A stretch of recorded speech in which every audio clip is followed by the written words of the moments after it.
કેમ છો વિદ્યાર્થી મિત્રો? આજે આપણે ધોરણ 10 વિષય ગણિતની અંદર પ્રકરણ 13 આંકડાશાસ્ત્રમાં સ્વાધ્યાય 13.3 નો આપણે દાખલા નંબર 4 વાંચ્યા. મિત્રો, જો ચેનલને તમે સબસ્ક્રાઇબ ન કરી હોય તો ચેનલને સબસ્ક્રાઇબ કરજો અને આવા વિડિયો તમારા મિત્રને પણ શેર કરજો. આપણે પ્રશ્નમાં જોઈએ તો આપણે માહિતીનો મધ્યસ્થ મેળવવાનું કીધું છે. તો મધ્યસ્થ મેળવવું હોય તો સૌપ્રથમ પેલા સૂત્રની જરૂર પડે. મધ્યસ્થ એટલે m બરાબર l પ્લસ કૌંસમાં n છેદમાં 2 માઇનસ cl છેદમાં l ગુણ્યા h. આ છે મધ્યસ્થ મેળવવાનું સૂત્ર. મિત્રો, અહીંયા તમે જુઓ તો h એટલે વર્ગ લંબાઈ અને બીજું ખાસ અહીંયા તમે જુઓ તો અહીંયા વર્ગ આપેલા છે એ અસતત છે. તો મધ્યસ્થના દાખલા મેળવવા માટે હંમેશા સતત વર્ગની જરૂર પડે. તો 118 થી લઈને 126 આપણે 9મા ધોરણની અંદર છેલ્લું પ્રકરણ હતું એની અંદર આપણે અસતત વર્ગને સતત વર્ગમાં કેવી રીતે ફેરવવું તેવું આપણે શીખ્યા. કઈ વાંધો નહીં, આપણે આજે જોઈએ 118 થી લઈને 126. તો 118 છે તેમાંથી 0.5 બાદ કરવાનો માઈનસ 0.5. 0 માંથી 5 ન જાય એટલે 10 બાજુમાંથી જાય તો 7. 10 માંથી 5 જાય 5 પોઈન્ટના નીચે પોઈન્ટ. 7 માંથી 0 જાય 7. 11 ના 11 એમ.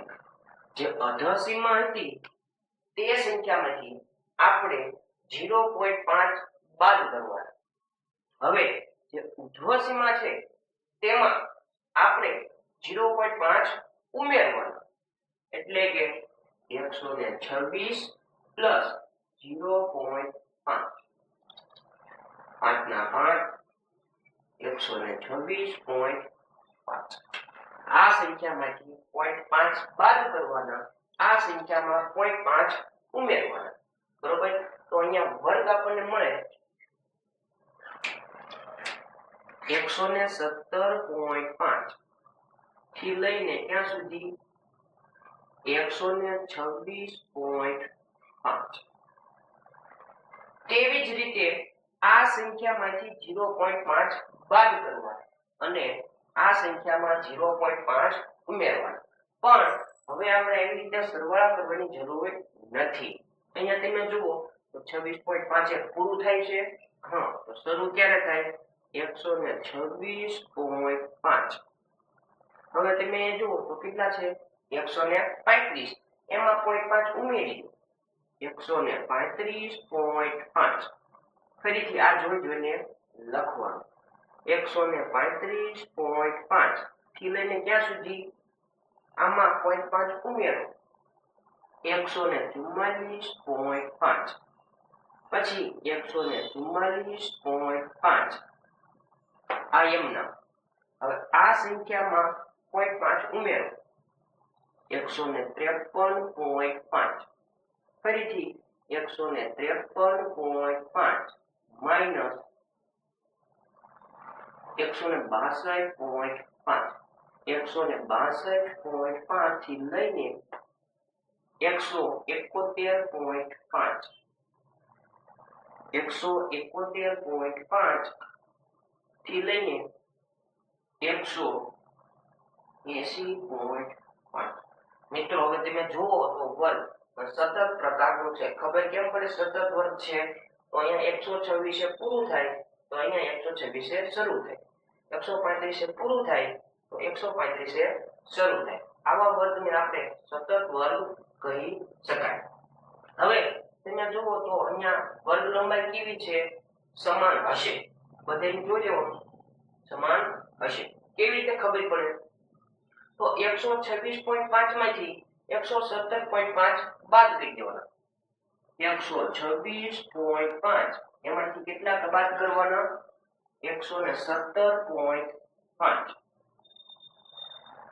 પાંચમાંથી 5 જાય 0 પોઈન્ટના નીચે પોઈન્ટ 6 માંથી 7 ન જાય એટલે દસકો બાજુમાંથી જાય 1 10 ને 6 16 16 માંથી 7 જાય 9 1 માંથી 1 જાય 0 1 માંથી 1 જાય 0 આગળ 0 લખવાની જરૂર નથી અને પોઈન્ટ પછી પણ 0 લખવાની જરૂર નથી તો અહીંયા વર્ગ લંબાઈ કેટલી થઈ 9 હવે આપણે પહેલા સૂત્રમાં કિંમત મૂકી જેની જરૂર છે l બરાબર n છેદમાં 2 બરાબર પછી cf પછી f અને h સૂત્રમાં તમે જુઓ તો પહેલા સૌપ્રથમ મધ્યસ્થ મેળવવા માટે n છેદમાં 2 ની જરૂર પડે તો n છેદમાં 2 કેવી રીતે મળે તો કે જે આવૃત્તિ છે આ તમામ આવૃત્તિનો તમે સરવાળો કરો એટલે જવાબ આવે 40 જવાબ આવે 40 અહીં તેમ લખ્યું છે પાંદડાઓની લંબાઈ છે કેટલી છે 40 બરોબર હવે આપણે મેળવવું છે cf એટલે સંચય આવૃત્તિ મેળવવા માટે પહેલા 3 ના 3 એમના જે છે એ 3 ના 3 એમના હવે આ 3 અને 5 નો સરવાળો 3 અને 5 નો સરવાળો 3 + 5 કેટલા થાય 8 હવે 8 અને 9 નો સરવાળો 8 + 9 9 ને 8 17 હવે 17 અને 12 નો સરવાળો 17 + 12 બરાબર 29 હવે 29 અને 5 નો સરવાળો 29 + 5 બરાબર 9 ને 5 14 એટલે કે 34 34 અને 4 નો સરવાળો 34 + 4 બરાબર 38 હવે 38 અને 2 નો સરવાળો 38 + 2 બરાબર 40 હવે ખાસ એક ધ્યાન આપવાનું અહીંયા જે સંચય આવૃત્તિ 40 છે શું આ બધાનો સરવાળો 40 છે હા તો જ સાચું કહેવાય નકર ક્યાંક આપણી ભૂલ છે એ ખાસ ધ્યાન આપવાનું હવે આપણે સૂત્રમાં પહેલા જોઈ લઈએ તો જરૂર પડે આપણે n છેદમાં 2 હવે n એટલે કેટલા કુલ સરવાળો 40 40 ના છેદમાં 2 2 નો ભાગાકાર કરો એટલે જવાબ આવે 20 બસ હવે જોવાનું તમારે સંચય આવૃત્તિમાં 20 પછી તરત કઈ સંખ્યા આવે સંચય આવૃત્તિમાં 20 પછી તરત જ કઈ સંખ્યા આવે તો આમાં તમે જોવો 20 પછી તરત જ કઈ આવે કઈ આવે 29 એનો મતલબ આપણો વર્ગ થાય 144.5 થી લઈને 153.5 આ આપણો મધ્યસ્થ વર્ગ આના ઉપરથી આપણને થોડી કિંમત મળે ચલો ત્યાર પછી અહીંયા જુઓ તો l એટલે મધ્યસ્થ વર્ગની અધઃસીમા તો આ મધ્યસ્થ વર્ગ છે એમાં અધઃસીમા કોને કહેવાય 144.5 ત્યાર પછી આ જે 12 છે એને કહેવાય આવૃત્તિ મધ્યસ્થ વર્ગની આવૃત્તિ f બરાબર 12 ત્યાર પછી cf એટલે મધ્યસ્થના વર્ગની આગળના વર્ગની આવૃત્તિ એટલે કે ઉપરની સંખ્યા છે એને કહેવાય cf 17 હવે h એટલે વર્ગ લંબાઈ અહીંયા વર્ગ લંબાઈ કેવી છે સમાન કેટલી તો કે આપણે ગણી તેમને 9 h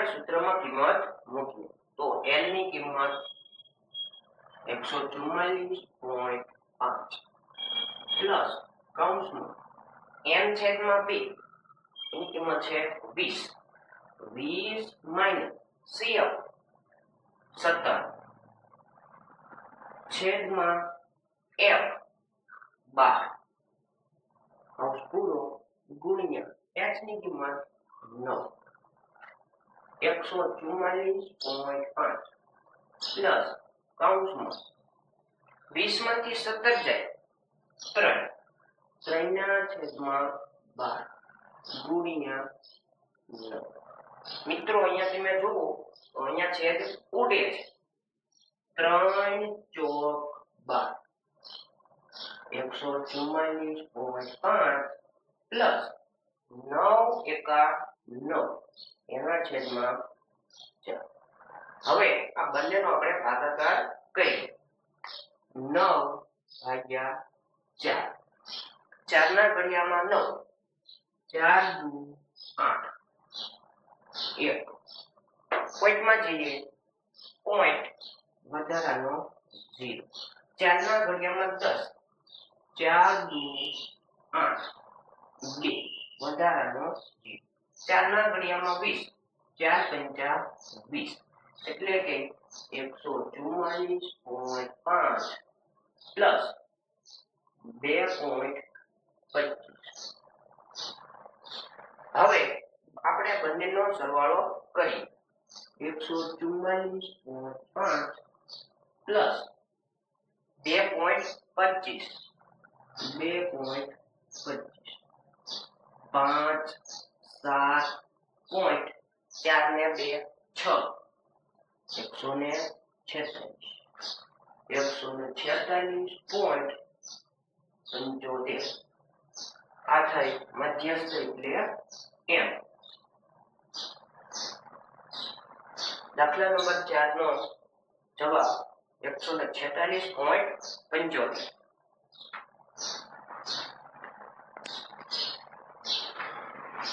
હવે પ્રશ્ન નંબર 5 અહીંયા એવું કીધું છે માહિતીનો મધ્યસ્થ શોધો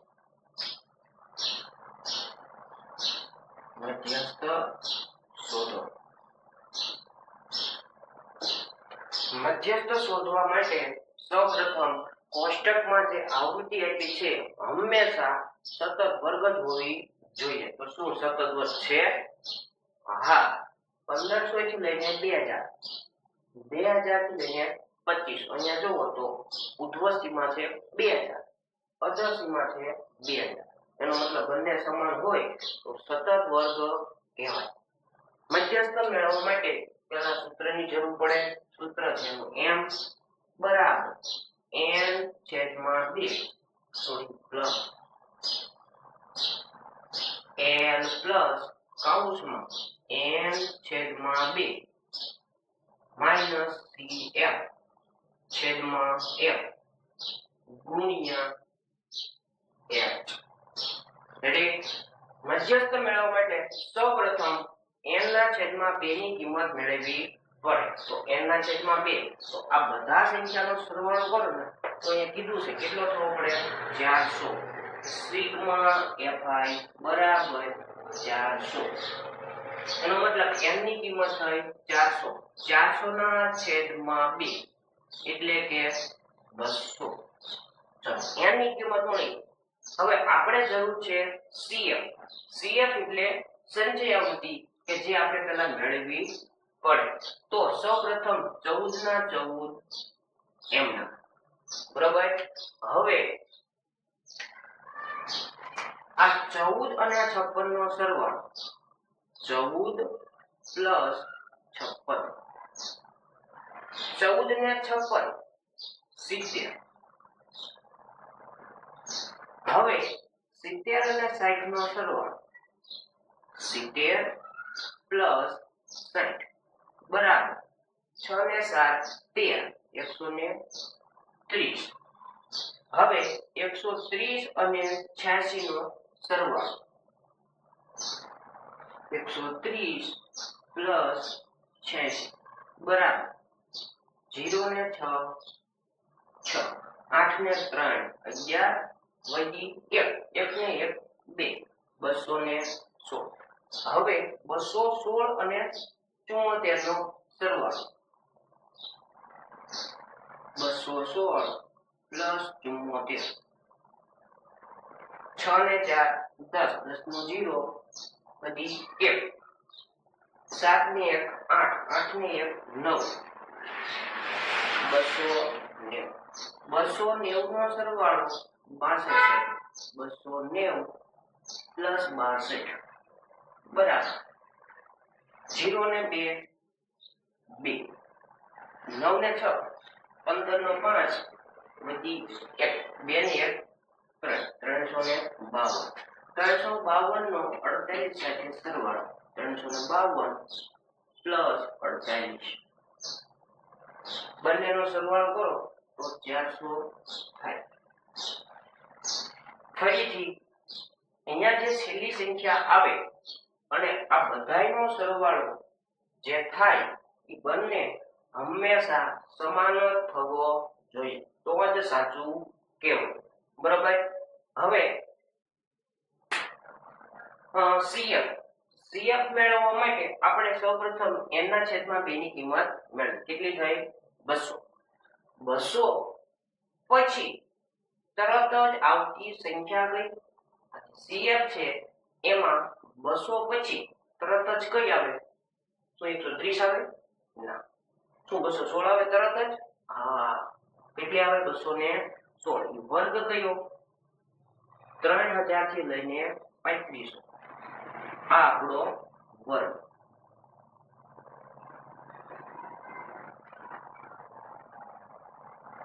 આના આધારથી આપણને કઈ થોડી કિંમત મળે. L એટલે મધ્યસ્થ વર્ગની અધોસીમા. કેટલી? 3000.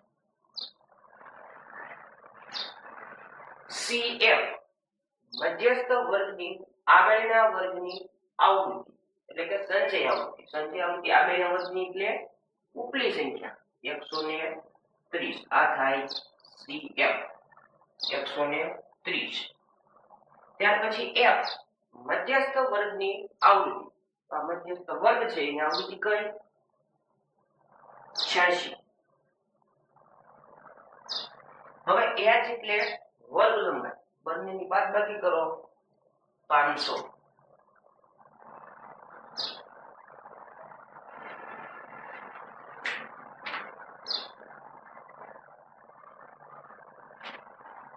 હવે આપણે સૂત્રમાં કિંમત મૂકીએ.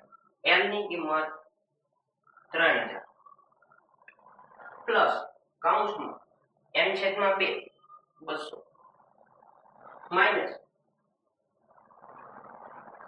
CF 130. સોરી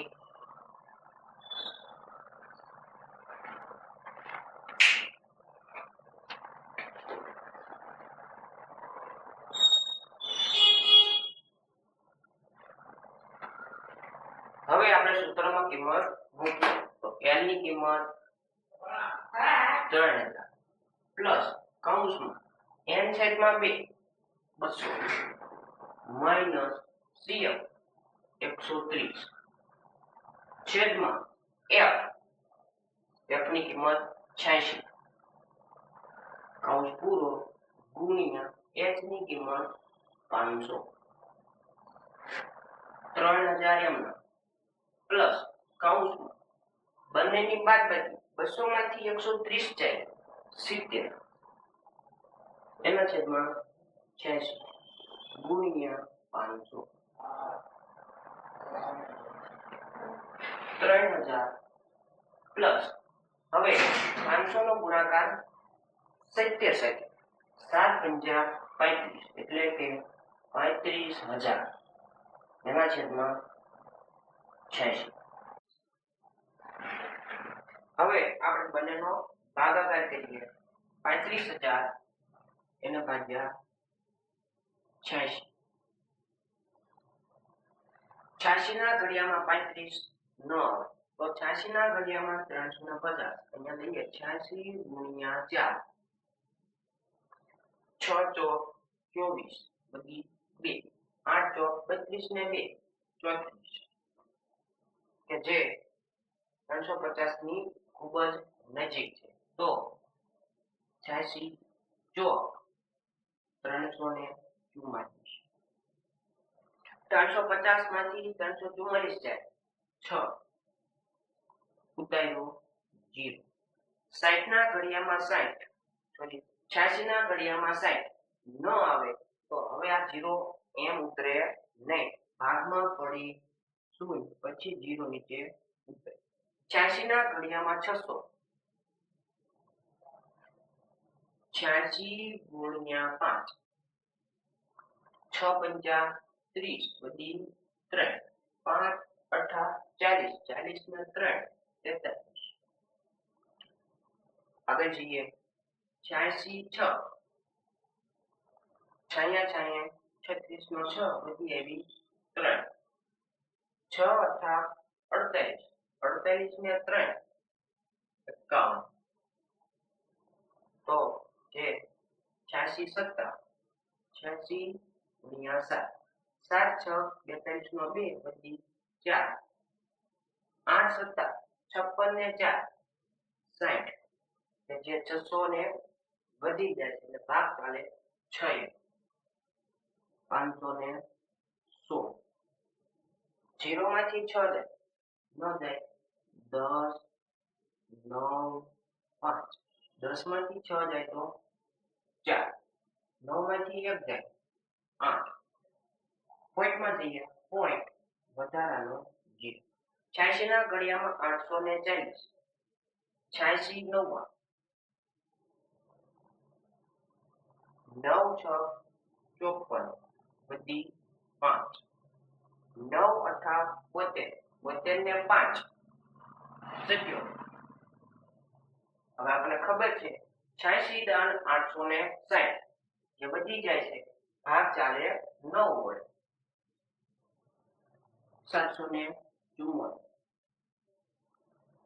બાદબાકી કરીએ 10 3 10 માંથી 4 જાય 6 3 માંથી 7 ન જાય એટલે 10 કો એટલે કે 10 ને 3 13 13 માંથી 7 જાય 6 7 માંથી 7 જાય તો 0 પોઈન્ટ મુકાઈ ગયો છે વધારાનો 0. 86 ના ઘડિયામાં 660